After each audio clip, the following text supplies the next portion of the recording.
49 জন voter মৃত, অর্থাৎ vote দিয়ে যাবে ভূতে। মেদিনীপুরের ঘটনা, আমাদের বাংলার ঘটনা। এসআর কেন প্রয়োজন এবার রাজ্যের মুখ্যমন্ত্রী বুঝতে পারছেন? শুধু মেদিনীপুর নয়, মেদিনীপুর নয়, গোটা রাজ্যের এই অবস্থা, গোটা রাজ্যের এই ছবি উঠে আসছে বারবার।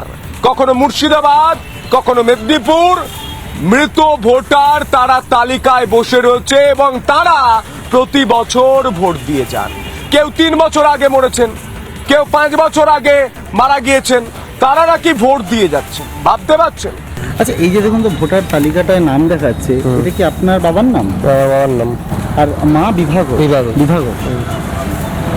ওনারা কি এখনো জীবিত না মারা গেছে। কতদিন আগে মারা গিয়েছে? মা 7 বছর আগে আর বাবা 3.5 বছর আগে। কিন্তু ভোটার লিস্টে যে এখনো নাম আছে, মানে এই নাম তো ইস্যু হয়, এখানে দেখা যাচ্ছে যে ভোটার লিস্টে এখনো জল করছে আপনার পরিবারের 2 সদস্যের নাম। না, ওটা বাদ যাবে। আপনি কি মনে করেন যে এসআইআর হওয়া উচিত? হ্যাঁ, বাদ যাওয়া তো দরকার আছে। বউ বা এই যারা মৃত আছে সেগুলো অবশ্যই দরকার।